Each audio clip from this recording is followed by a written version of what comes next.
Well, good morning, everyone. Welcome to all those that have joined us. This morning, we're going to do our financial aid session, and this is during our virtual UTSA day, so welcome. For those just joining in, thank you for sharing your morning with us. My name is Beverly Woodson. I'm the Senior Director of Undergraduate Recruitment, and I'll be your moderator for today.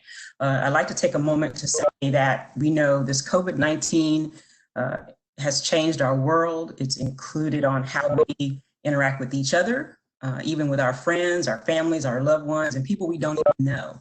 So with that, please know how thankful we are that you are allowing us this time to connect with you in your homes today. And on behalf of UTSA, we just want to say thank you. And we're all in this together. So this morning, we will have a financial aid presentation, and we will have representatives monitoring the chat box. And if you're not sure where the chat box is, if you hover over the screen, you'll be able to see a bubble, and you can click on that box and it will pop up. So if you have questions, please provide those in the chat box there. And for those that are calling in, you can also use future.utsa.edu/discover/question. And you can leave your question there and we'll provide an answer for you shortly thereafter. So just a quick reminder, please check your mics again and your cameras, make sure that they're muted so that we don't have any distractions, and we'll get the session started. So our presenter today is Amber Abood, who's our Senior Financial Aid Scholarships Officer, and let's welcome Amber. All right, thank you so much, Beverly. Hi, everyone. As Beverly said, my name is Amber Abood, and I work at UTSA's Financial Aid and Scholarships Office.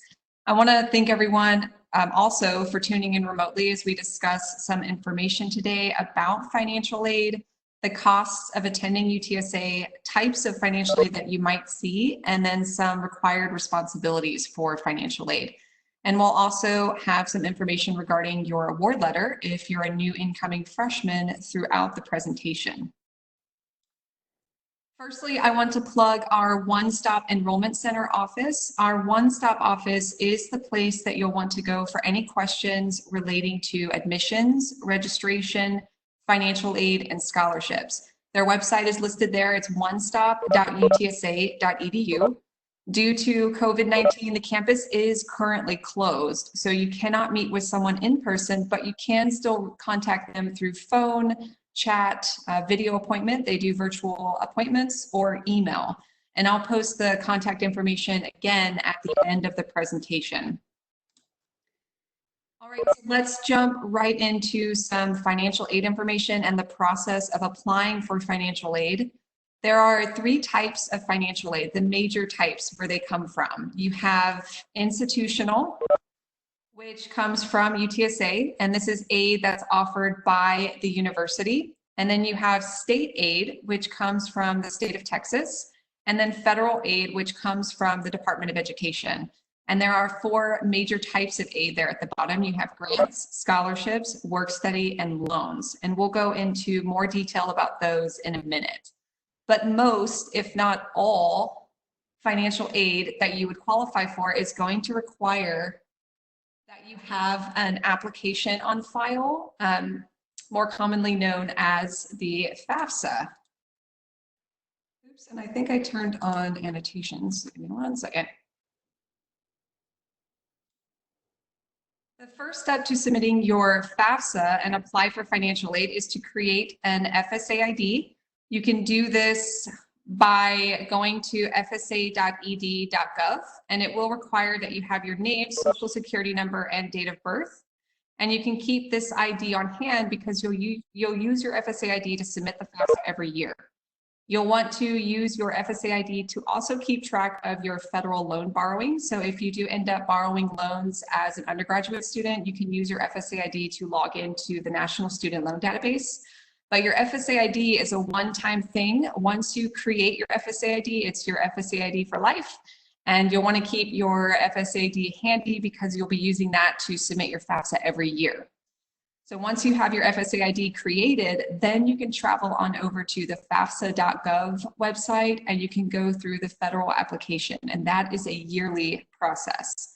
Every public university requires a FAFSA on file to qualify for most grants and scholarship awards, and the application does open October 1st for the subsequent year.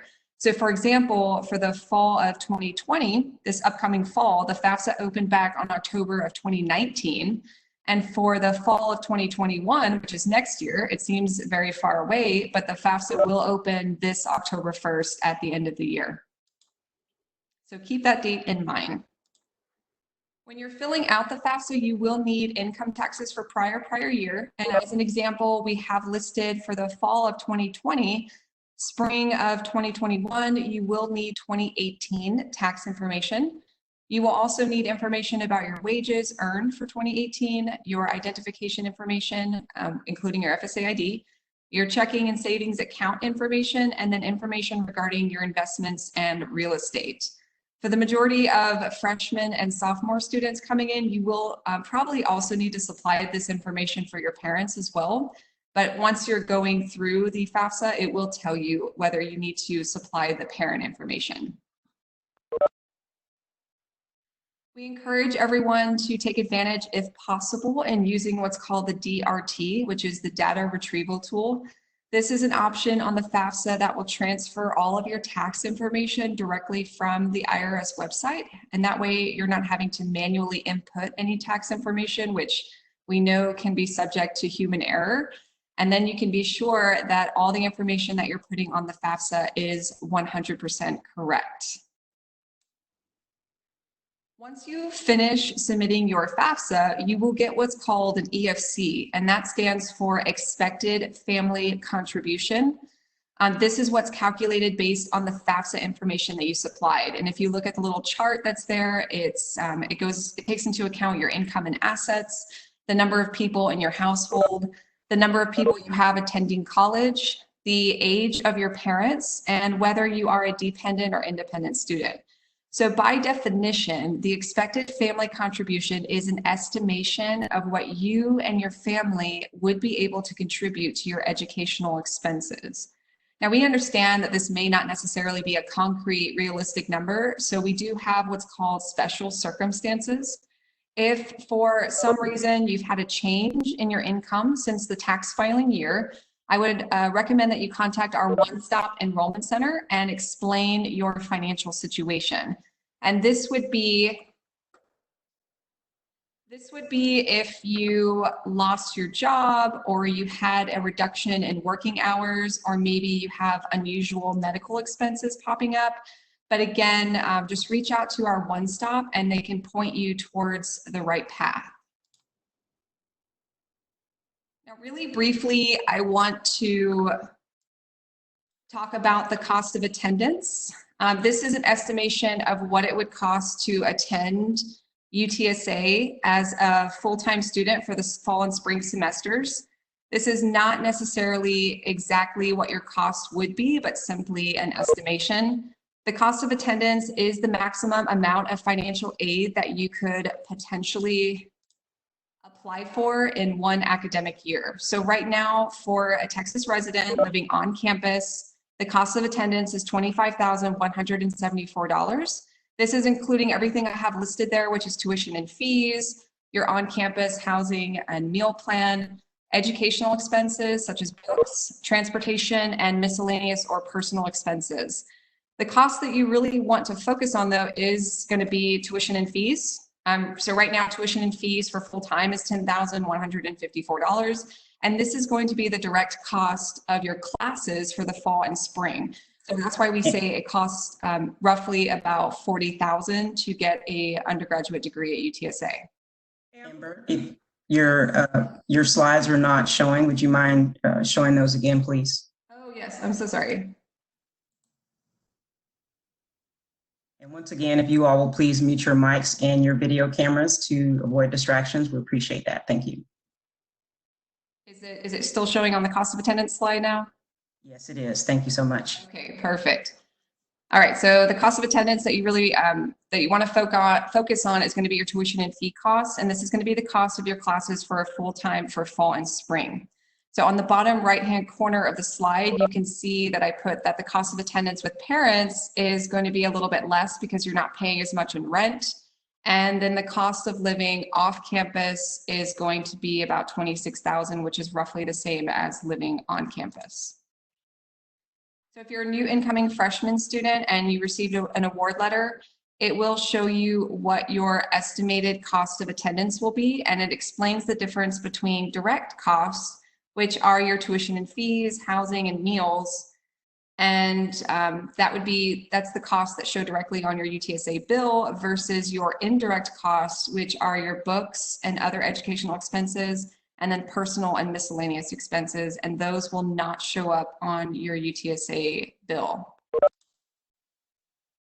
Now, the way that we determine a student's financial need is by taking the cost of attendance, we subtract the expected family contribution, which was calculated by the FSA, and that gives us the student's financial need, which is a determining factor in awarding grants, scholarships, and WorkStudy. And on that note, we're going to jump right into discussing a little bit more about the types of financial aid that you might see. One of the more common types are grants, which are free money that you don't have to pay back. You have federal grants, such as the Pell Grant and SCOG. You have state grants like TPEG and Texas Excellence Grant. And then you have UTSA, which is an institutional grant that we offer from the university. And you can find out more information about how to qualify for each grant on the OneStop page, and I put the URL there at the bottom. Some of your grants, like your federal grants, are awarded strictly based on financial need, which is calculated by the FAFSA, while some of your state grants, like the Texas Excellence Grant, are awarded based on your need and your academic performance in high school. And grants are awarded on a first-come, first-served basis because everybody wants free money and there's only a limited amount of funding. So we award based off of the date of the FAFSA completion. So that's why it's really important that you submit your FAFSA as early as possible to have the best chance of qualifying for grants. Now, similar to grants, we have scholarships. Scholarships are also free money that you don't have to pay back. The main difference between grants and scholarships is that grants, you normally do not have to do anything to apply for them. They're awarded based on need and academic performance, whereas scholarships are awarded based on your need, your academic performance, and an application. So for most, not all, but for most scholarships, you would need to apply. UTSA has an awesome database. It's called the Scholarship Hub, and I put the link at the bottom of the slide. And there's also, that's kind of what it looks like at the top right-hand corner is our Scholarship Hub. And this database houses all of our general scholarships and a lot of our scholarships that are offered by other departments and outside donors. Our priority deadline, usually for our general scholarships, is January 15th. So for this upcoming fall semester, that date has unfortunately passed. But departments are continuously posting new scholarship opportunities each month. So we encourage all students to check out the hub regularly. You can go in there and create a general profile for yourself, and you can start applying for scholarships, any of the scholarships that are listed there that you apply, that you qualify for. I wanted to give you just an idea of kind of what it looks like when you log in. Once you log in, you will see a list of scholarships, and each scholarship will have the eligibility requirements listed, the amount of the award, and when the deadline is. So it's a very user-friendly database, and it's really the main site that you want to visit for UTSA scholarship opportunities. And once you apply to UTSA and you get your UTSA ID, you can hop on in there and go ahead and create your profile. There are scholarship opportunities outside of UTSA, and UTSA has compiled a list of databases for you to check out. If you click on the link on our scholarship page for outside scholarships, you'll be directed to a page that has several outside scholarship databases listed. And these are what we've determined are the most common and trusted database websites. However, it's still very important to be aware that when you're applying for any type of scholarship, especially if it's outside of UTSA, that you're not giving them too much personal information like your social security number or banking information. They should never be asking you for that type of info. And you also never want to pay to apply for a scholarship. So take advantage of scholarship opportunities outside of UTSA, but just be constantly aware of what type of information you're supplying for them, and never pay to apply for a scholarship.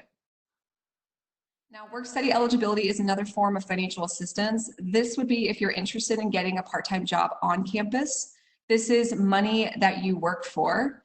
You can access our job bank website at UTSA by visiting the Career Center, and I put the URL at the bottom. It's called Handshake. In order to qualify for work-study eligibility, you must have stated on the FAFSA that you were interested. There is a question on there specifically that says, are you interested in work-study? And it says yes, no, or you don't know.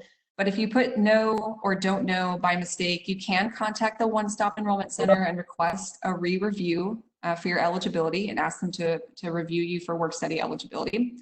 Now, a work-study position, it works just like any other job. You create a resume and a cover letter, and you can apply for the position that you're interested in. You may get called in for an interview, and if the department decides to hire you, you can work up to 19 hours a week. So a lot of students do prefer work-study positions because the hours are more flexible and they're more accommodating to student schedules. So if you need to study, or you have midterms coming up, or you have any tests, this type of job is perfect for you because your employer is going to be more accommodating to your schedule. Now, the last major form of financial assistance are loans, and these are money that you pay back. I know a lot of students tend to be a little scared of taking out loans, but loans are a good financial option if you're simply borrowing what you need in order to pay for your educational expenses. And you can think of it as making an investment in your future. So any student that is enrolled at least half-time and is degree seeking should be able to qualify for federal loans, which are your subsidized and unsubsidized loans. And the subsidized loans, we get a lot of questions about what's the difference between subsidized and unsubsidized. The subsidized simply means that the government is going to be paying the interest for you as long as you're enrolled in school. And the unsubsidized is where the interest starts accruing as soon as you take out the loan. But it is a fixed interest rate, and it's usually fairly low. The loans are also not credit-based, so it's a good option. It's a good loan option for students who are attending school. If you are a dependent undergraduate student, your parent does have an option to apply for a federal loan on your behalf, and that is the third loan listed there, which is the Federal Plus loan. This is a credit-based loan, and this is under your parent's name. But they do have an option to apply for that if needing a bit more financial assistance. And again, that would be for dependent undergraduate students. And the last type of loan that I have listed there is an alternative or a private loan outside of the university. We do recommend that you contact OneStop Enrollment Center first to inquire about your federal loan eligibility and exhaust that before you apply for any loans outside of UTSA. And that's simply because those loans usually have a little bit higher interest rate, and we just want to make sure that all the students are getting the best loan options that are available to them. Now, on your award letter, you'll see a summary of your financial aid offer, and it's broken down by fall and spring semesters. And again, this would be for new incoming freshman student. If you are a continuing student, you will simply see your award offered on your ASAP account. But on the left-hand column, you will see what type of aid it is, whether it's gift aid, meaning that it's free money that you don't have to pay back, or whether it's loans or work study. And then your yearly total will tell you the sum of your awards, which should not exceed your cost of attendance. So in this example, the student was offered aid up to the cost of attendance in gift aid, loans, and work study for a student who's living at home, cost of attendance.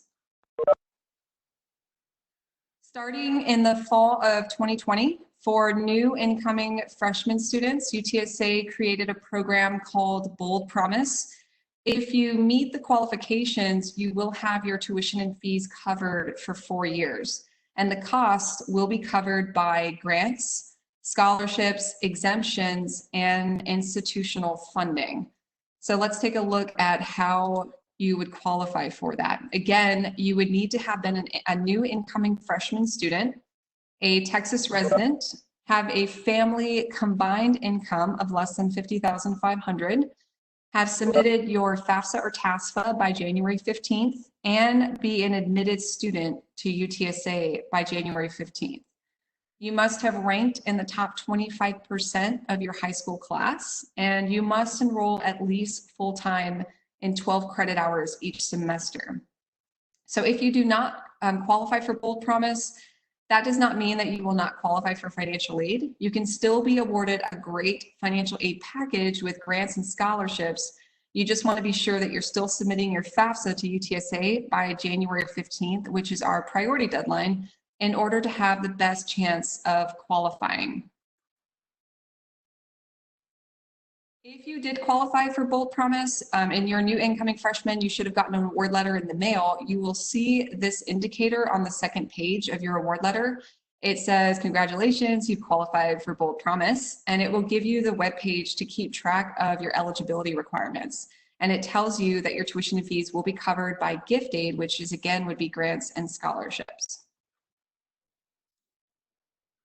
Now, all students who receive financial aid must make sure they are meeting satisfactory academic progress, otherwise known as SAP, in order to maintain your financial aid eligibility. So that means that you have to have at least a 2.0 GPA or above. You must be completing at least 67% of your classes, and you must graduate on time. So there's only a specific amount of time that you can receive financial aid. So you want to go ahead and complete your classes, keep your GPA up, and that way you can be sure that you're maintaining your financial aid eligibility. Now, one of the biggest questions we always get is, how do I view and accept my financial aid awards? Or, how do I know if I've been awarded financial aid? All financial aid activity for awards is done through the student portal ASAP. Once you apply for UTSA, you should have been given a UTSA ID, which is what we call the ABC 123 login. And you can log in, you click on the financial aid tab at the top, and then you'll see a series of links. And the link that you want to click on is the award link. And then you'll see another series of links, and you want to click on award by aid year. And then it'll have a drop-down menu. So it depends on what aid year you want to look at, but for the upcoming fall semester, for example, you'll want to click on 2020, 2021. And then once you're on that page, you'll actually see a tab that says accept award offer. And that is the page that's going to show you all of your financial aid awards that you've been offered, and it'll allow you to accept or decline your awards. And again, let's say if you're a continuing student and you're coming in for the summer, for the award year, you just want to click on 2019, 2020, because summer is a part of that year. Now, it's important to be checking your ASAP account for any financial aid paperwork that needs to be submitted. You do want to turn in your paperwork as soon as possible to the OneStop Enrollment Center. Our disbursement date for the fall semester coming up is going to be August 14th. So in order to ensure that all of your financial aid applies to your account on this date, please be sure to submit your paperwork by our priority deadline, which is July 1st. And again, you'll want to keep logging into your ASAP account. Under the financial aid tab, you'll see a link for eligibility, and that is going to show you all of your outstanding requirements. Any student who is receiving financial aid will have some sort of requirement to complete. One of the most common ones is going to be your financial aid rights and responsibilities form. It's a really quick online form, but every student getting financial aid is going to have some requirements. So you really need to be checking your ASAP account to make sure you see what all of your requirements are. Due to COVID-19, again, the university campus is currently closed. We're telling students to utilize our financial aid document uploader. You can access this on the OneStop Financial Aid Forms webpage, and you'll see a link for document uploader. You can still mail your items to the university, but the turnaround time is a little bit higher rather than just submitting the documents online. So that's why we're encouraging students to submit items through the document uploader. That way it goes directly to our processors. But again, you can still mail items to the university. It will get to our processors. It's just the turnaround time is taking a little bit longer since the university campus is currently closed. So we have limited staff there to sort and direct the mail to the correct department. Lastly, I want to plug our money management website. It's money.utsa.edu. You can find all kinds of information related to creating a budget, utilizing a loan portfolio, or building credit. It's a free resource for all of our students, and we have one-on-one virtual advising sessions now available if you need help getting started on any of those topics. So check out that website too. Again, it's a free resource for students, and we have virtual advisors that can sit out there and help you if you need help understanding how to create a budget and how to budget your financial aid once you do get awarded financial aid. Okay, that is going to sum up my general information that I have for financial aid for you today. I think we're going to open up the floor in just a second for some questions. But if something comes up in the future, here is the OneStop Enrollment Center contact information again. There's the hours of operation and the forms of communication. You can contact them by phone, email. They have a live chat feature now, or you can create a video appointment. We're always here to help, so don't be afraid to reach out. So thanks again, everyone, and I'm going to hand it back off to Beverly. Thank you, Amber. So if we go to the next slide, if you all will continue to keep your mics and your video muted and continue to put your questions in the chat box. One of the things that we have coming up every week is our virtual visits. And during those virtual visits, we have a Monday through Friday, which is a 9 a.m., 11 a.m., a 1 p.m., and a 3 p.m., where you can do a virtual visit with your UTSA admission ambassador. And it gives you an opportunity to connect with students. Another virtual info session that we have on Monday through Thursday from 10:30 to 11:30, 10:30 to 11, excuse me, is we have a Rowdy Ready, which is for those students who are admitted of what's next. We also have a financial aid presentation as well as transfer information and freshman information. So that is Monday through Thursday. And you can find those at future.utsa.edu/virtual. So Amber, I'm going to ask a few questions of you. I know there was quite a few things in the chat that were going on. So one of the things that came up is, does FAFSA or financial aid cover housing? Yes, it can. The financial aid that you're applying for, it can cover any of your costs of attending, which on that list there was tuition and fees, your housing and meals, any basic educational expenses that you have. If you need to buy books or you have other things that you need to buy, like a calculator, it can cover transportation costs. You can use your financial aid to cover any of your costs for attending the university for the year. It's just going to depend on how much financial aid that you're awarded and what costs it does cover. But if you do have enough financial aid to cover any beyond your tuition and fees, yes, you can use that to cover your housing and other educational expenses that you might have. Some other questions that came up was, can you still apply to qualify for the Bold Promise? And once again, what does that all entail?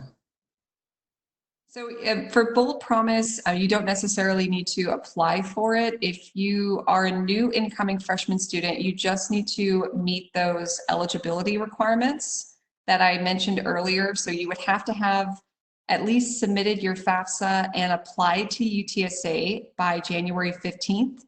And you must have ranked in the top 25% of your high school class. And you have to have a family combined income of less than $50,500 and be a Texas resident.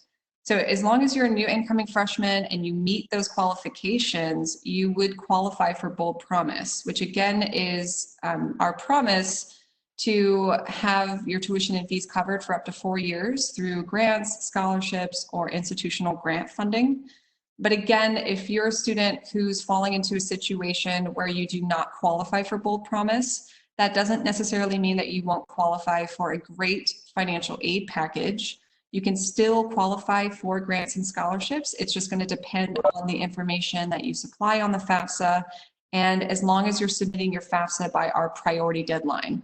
And the priority deadline is fairly common, depending on what institution you're attending, because of the fact that we have limited resources. The grant funding is very limited. Scholarships are out there as options for free money, but you have to remember that everybody would love to have free money.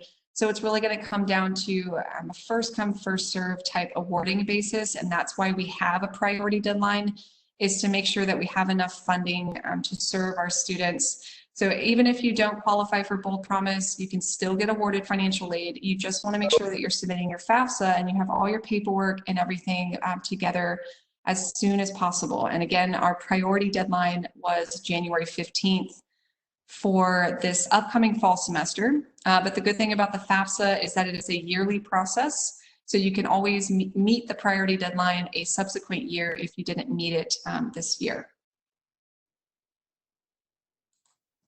Excellent, excellent. A couple other questions that came up for international students. Is there anything for international students as far as financial aid goes? I know that there are a few scholarship opportunities for international students. I think I might want to tag team Deanna Martinez, who is our Director of Scholarships. She might have a few scholarship opportunities to talk about for international students. Are you there, Deanna? Absolutely. This is Deanna Martinez. Thank you so much for joining us today. Very excited that you all are with us. There are some resources for international students. We have some general scholarships that are merit-based. It doesn't matter. The financial aid application is not a part of the process. So definitely merit scholarships would be one area. There's the Good Neighbor program. There's honors college scholarships as well. So on the chat, I gave the link that that lists those different financial aid resources for international students. Thank you, Deanna. Once again, you all make sure you check the chat. They did provide quite a few links for you. One last question that we have, and then I'll ask Amber one more question before we close the chat and close the session. So if I do not qualify for FAFSA or for financial aid, is there any other aid that I can qualify, or is there any other help that I can get? Yes, if for some reason you did not qualify for financial aid, or you might have to make a payment out of pocket, we do have a couple resources at UTSA to help you out as far as extending your payment so that you don't have to make all of your payments up front.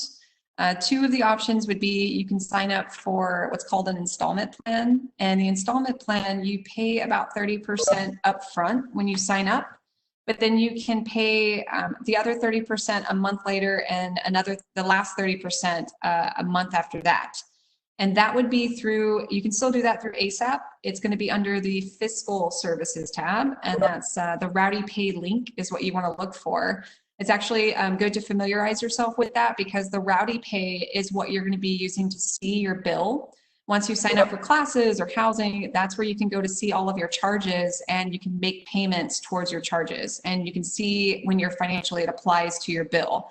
But if you don't have the resources to make payments all up front, so let's say that you have a little bit of financial aid that's going to cover a portion of your bill even, but you don't have the funds right away to pay the remaining portion of your bill, you can still sign up for that installment plan, and you can make 3 payments over the course of the semester.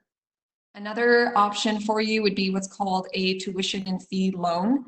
And people kind of shy away from it because it says loan, but it's not actually a loan. What it is it's a tuition and fee extension for a 5% fee. And again, that would be done through your ASAP account under the Fiscal Services tab. They have a link there for tuition and fee loan.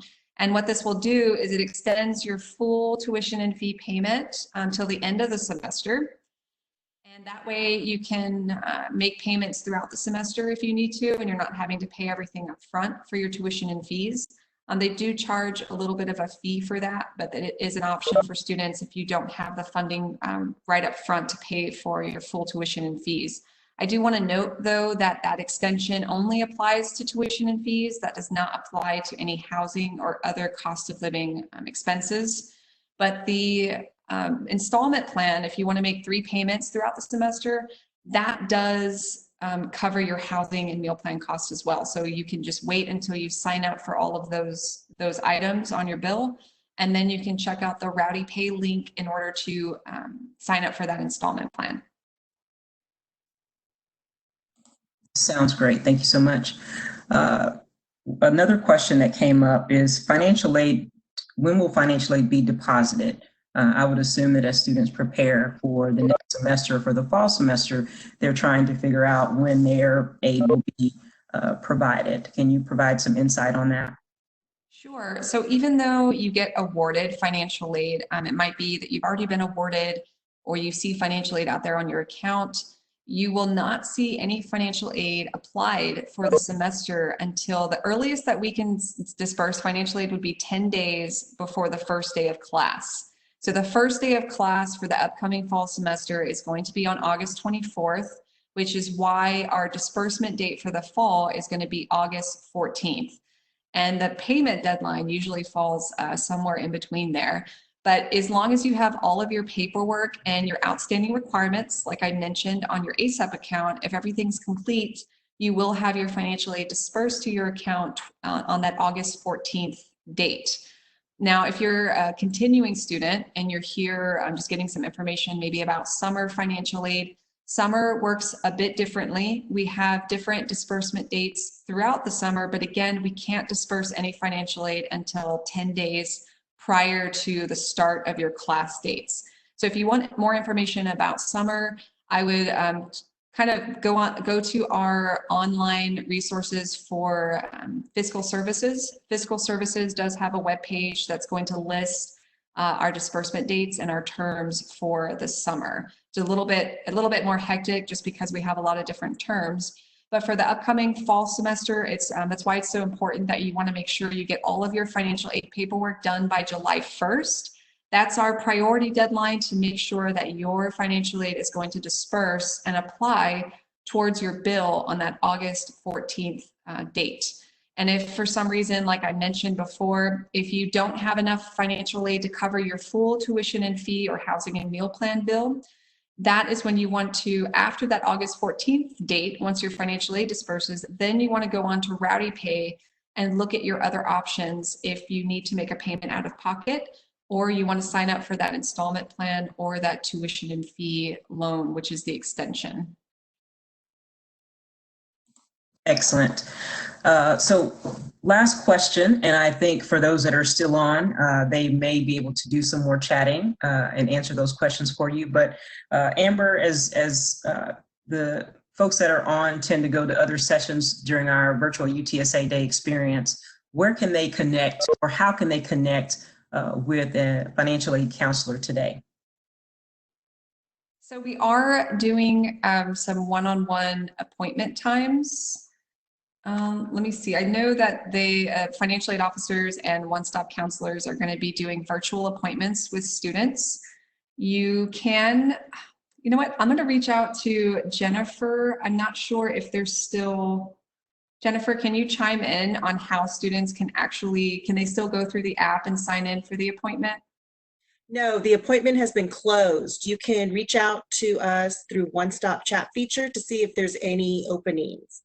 If not, then the OneStop people will be able to assist you.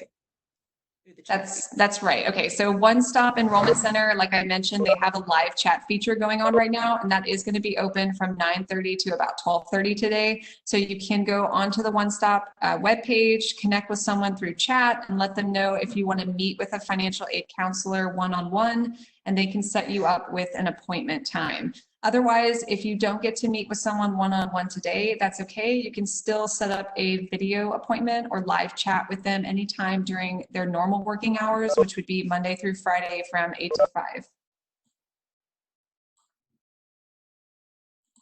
Excellent, excellent. Well, folks, we are so excited that you all joined us today. I know there were a lot of great questions in the chat. We'll leave the chat up for a few more minutes. But once again, a big thanks to everyone for joining us today. Thank you for your questions. They were very intense. If a question did not get answered, once again, try and pop that in the chat here before we close down. And Amber mentioned where you can find folks, and also if you need to connect with an admission counselor or with a financial aid counselor, you can find us online. So at the end of UTSA Day Experience, we're going to give away some cool UTSA swag. There's a survey on the phone. If you have your phone app, there's a survey on the phone app. And at the bottom here, you're going to see a virtual survey. If you can complete that and kind of share with us how the day went for you today, give us some feedback on your experience, and we would love to hear all that you can give to us. And if you have further questions, you know how to reach us as well. I think our question and answer has been great. So hope you all have a great day. Thanks for joining us again. Stay safe and be well.